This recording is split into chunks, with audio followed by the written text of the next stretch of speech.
Hello there, you're watching the press preview. A first look at what's on the front pages as they arrive. In the next half hour, we'll see what's making the headlines with Fleet Street Fox and Daily Mirror columnist Susie Boniface and City AM editor Christian May. Hello to you both.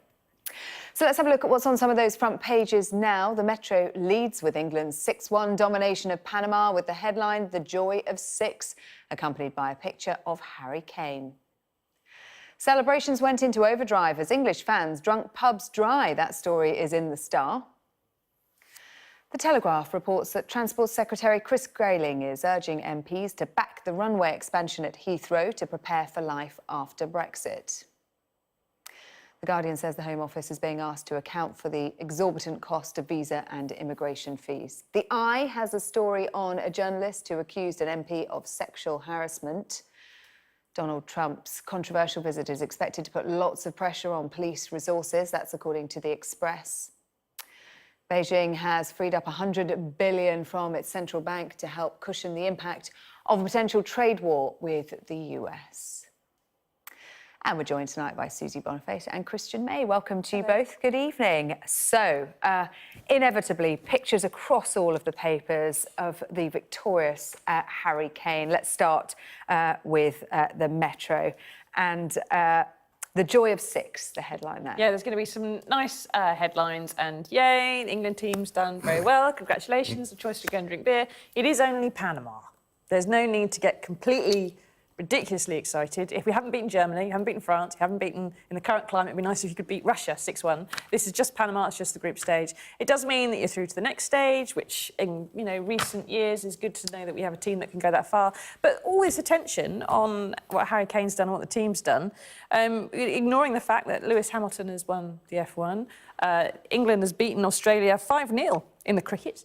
And there's rugby union, rugby league as well. We've had some wins in. So not to mention the golf. Not been mentioned, and well, I wasn't paying attention to the golf as well. It makes a pleasant change, doesn't it? You could have told me that Panama was the top-rated football team in the world, and I would have believed you because my knowledge of football is insignificant. Did you watch today? You booked the wrong guests to talk about World Cup. If you want analysis, it's Sky Sports News. In-depth analysis. I thought all day about bluffing my way through, but the truth is, I know nothing about football. However, the only opinion I can offer is that when a World Cup comes around, I do suddenly switch on. I did see Greg Dyke in this set last week moaning about people who don't know anything about football giving opinions on it when the World Cup is around. So I think I'll take his advice and leave it, other than to say that I was surprised at how into the Tunisia game I got and how much, of course, like everybody, I enjoyed today's game. Yeah, so you may not be a football expert, but you do know about the public mood, Christian and Susie. And this is a real boost, isn't it? Because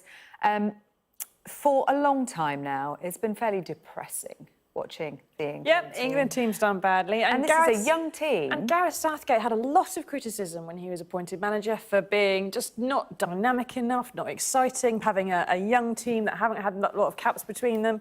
And he seems to have done quite well. And, good on them and well done, regardless of whatever tattoos they have on their legs or anything else. They're playing very well, and that's fine. However, Panama were playing quite badly. I understand. I didn't watch it. I was stripping wallpaper in my parents' bathroom today.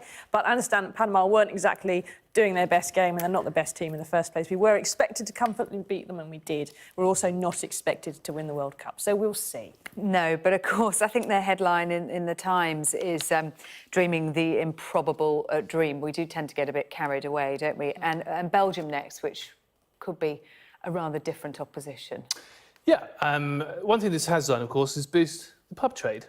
And there's no doubt about it. There's something about England playing in the World Cup that when I was going home after the Tunisia match the other day, the streets were absolutely rammed, and there are stories in the papers about certain pubs running out of beer. And I saw one story today about a pub that offered every customer a free shot whenever England scored. Ooh. Probably didn't count on a 6-1 scoreline when they dreamt up that promotion. Yeah. But let's have a look at the Express. Some of the celebrations featured in the Express. So they've got fans celebrating in Croydon and in Liverpool and in Newcastle. I think in Newcastle they're out in the sunshine watching on a big screen. You can see they haven't drunk the bar dry in Croydon there or Liverpool, but... Well, the man in Liverpool isn't drinking anything because he's wearing an all-in-one bodysuit. Yeah, indeed. It's coming home, question mark, perhaps a little bit premature. Well, interesting, this is that I I heard today, this is the first time we've scored that many goals in a World Cup match since 1966, which should go some way to say exactly what the England team has been up to since 1966 in the World Cup, which is not scoring very many goals. So hopefully this goes on and we, continue and everyone is happy. And it's even and inspired the Prime Minister to kick a ball around. Oh, yes.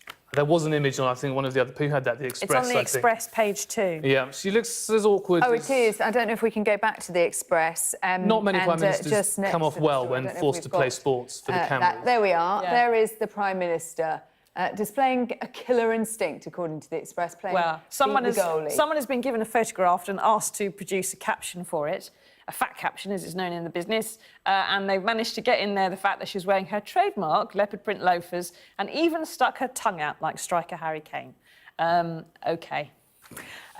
Shall we move on? Please. Football onto more comfortable By all territory for means. you, both perhaps. And let's move on to Brexit and the Financial Times. Downing Street listening to business, according to We're the not FT. scoring 6-1 against anybody as far as Brexit's concerned. Airbus, having complained last week that it was saying it would leave the UK if no deal was agreed, Number 10 has now said it wants to listen to fears. I mean, Jeremy Hunt earlier on today was saying that it's outrageous of Airbus to be expressing an opinion about Brexit and they should be getting behind the Prime Minister. It's Airbus's job for their shareholders and their corporate responsibility to protect those dividends and those shareholders' investment. So they have every right to say if they think something is going to affect their profitability in the future.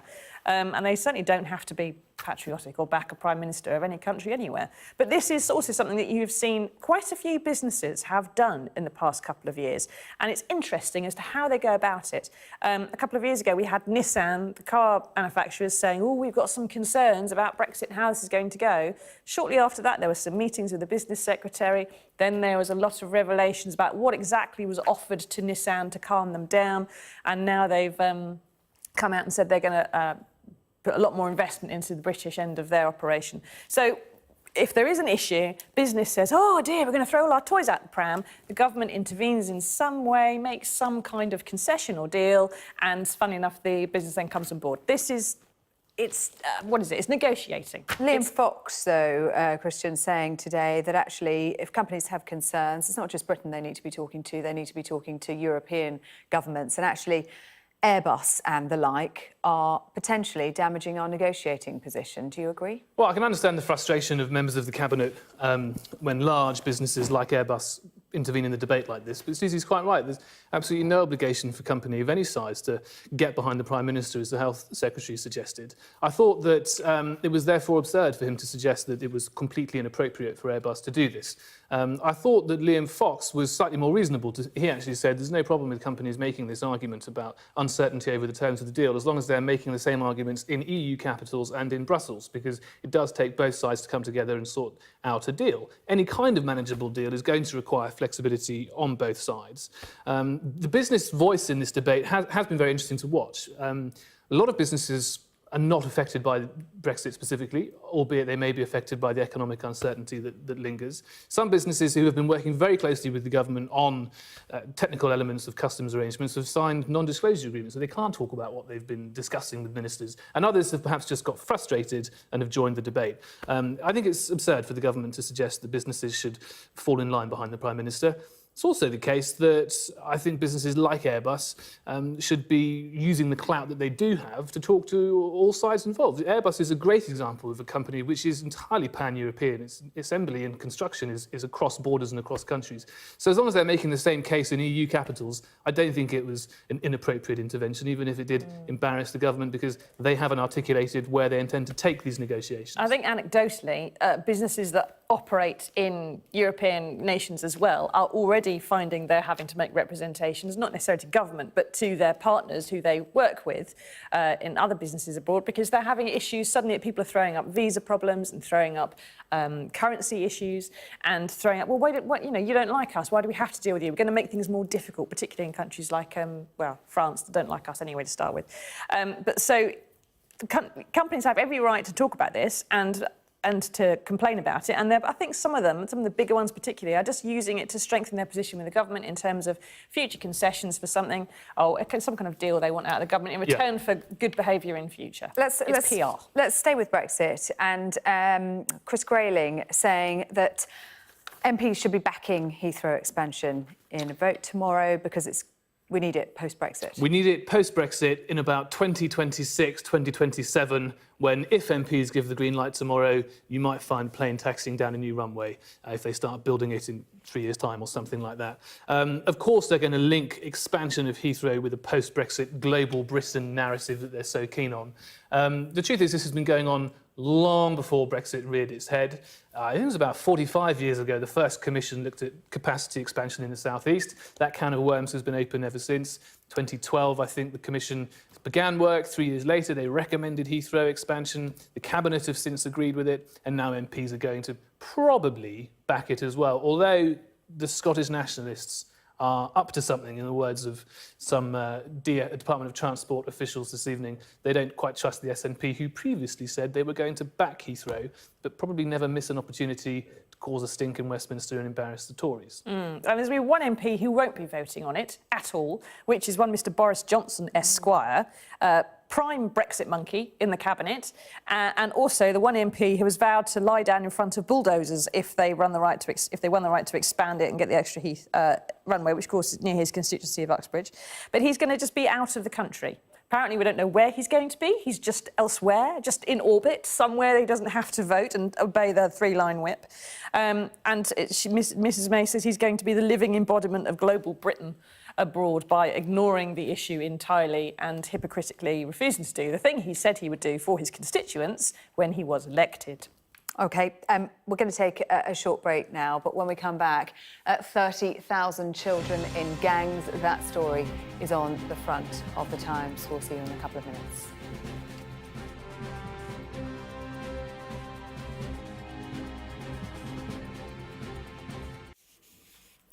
Welcome back. You're watching the press preview. With me now, Susie Boniface and Christian May. We're going to turn to the front of the Express now, and the story there, police fury at Trump's visit, coming up in, a couple of weeks' time. Yes, not very long now, folks. Excitement building. What's happened here is that because, obviously, an awful lot of security has had to be drafted in to Kota for Trump's visit. He's not just going to one place. They've got to have massive security at a number of different locations. There's expected to be big protests. They have to be policed separately. And what has to happen in these situations normally is you would find, say, if it was a protest in central London, you would find police officers from the outer boroughs drafted in to man the protest, say, at the weekend, and then go back to their normal jobs in out of London later on.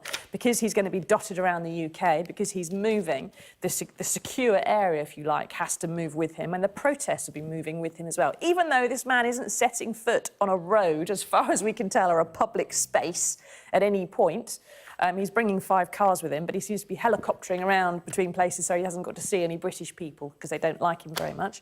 But the cost of this is just ridiculous, as it always is. I don't think it's ridiculous at all. This is part and parcel. Well, he is, and he brings his own security. He's doing it himself. I think the president will look after his own security, but the cost that's being moaned about here will be to police the protests. And as you say, he's basically going to be moved in helicopter from Stansted to Windsor to Chequers to Scotland to play golf. Which are already very secure areas. Very secure areas. He will be spared the indignity of coming face to face with any of the protesters. But I think there's something a little bit daft about the police complaining about this. Almost all of the costs are met centrally through central expenditure. The police may have to pay a little bit more for overtime, and then basically they're not missing a trick to link it to cuts and pressures on budgets, etc. But I don't think it's an unreasonable expenditure. And if the protests are going to be half as big as we're told by the organisers that they will be, then they probably need a decent police presence. OK, on to The Guardian now, and a call for action over immigration fees. Campaigners describing them as disgraceful. Well, they are. The actual cost of processing a naturalisation application in the UK is £372. So why does the Home Office charge tens of thousands of pounds for some families. And this came out with the Windrush At least £1,000, if not more, according to the Windrush scandal. And if you're from any country in the world, if you want to apply for naturalisation now, you could be looking at £2,000 or £3,000 bill for one individual. And that isn't just for you and your family. You have to pay again for every single member of your family who wants to be naturalised. It's a disgrace. I mean, there is no argument, no reason that the Home Office should be making 800% profit on naturalisation applications when we know we have been able to prove that when migrants come to this country and are naturalised and become British citizens, they pay more into our taxation system than they take out in use services. And so, you know, we should almost be paying them to come here. And the lid has been lifted on the Home Office mentality and indeed its operations, obviously, ever since the Windrush scandal came to light. And it does seem that these fees have been going up and up and up. And in my newsroom, we employ a lot of non-EU nationals on the newspaper. And so we hear about this often, not to mention the hoops that everybody, including the employer, has to go through to hire somebody from outside the EU. I do think Sajid Javid is moving the Home Office slowly, as far as anyone can move the Home Office at all, in the right direction, hopefully with a view to having an immigration system post-Brexit, which is fit for purpose, because at present it isn't. And that includes some of the more upsetting elements and distressing elements of what it's required to do to become a British citizen. The human cost highlighted in The Guardian, one family having to choose between paying for accommodation or saving money for and the people fees. getting into huge debt and borrowing and having to, you know, spend on credit cards and so on, and getting in hock for a long time just because they want to come here. Let's have a look at the Times now and an investigation by the Times newspaper into the number of children in gangs. 30,000 children between 10 and 15. Yeah, well, this is research undertaken by the Children's Commissioner, and it's an analysis they've carried out. There's not much explanation here on the front page as to how they got to this figure. It goes onto page 2. But presumably they haven't been able to count every single person in every gang to know there are 30,000 of them, but they have managed to extrapolate some bigger figure from some smaller figures that they have been able to assess and figure out.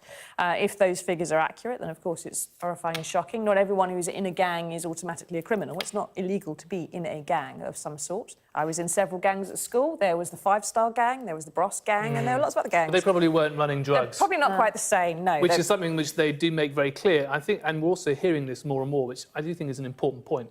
The police and others telling middle-class drug users, they brand them middle class, drug users to be aware that they're supposedly harmless little delivery on a weekend that just turns up in the back of a car and that you order through your phone has consequences on the street, and in particular people as young as 10 and between 10 and 15 who are being pulled into these gangs just as delivery, to assist with deliveries and messages, etc. And that's how it starts. So they've pulled this 30,000 figure together, but they are starting to point the finger of blame at the people who enable this trade, which is what fuels a lot of these turf wars and a lot of the violence that goes with it. OK, we are out of time. Lots more to talk about in the next hour, of course. But for now, Christian and Susie, thanks very much indeed. Now let's take a look at the weather.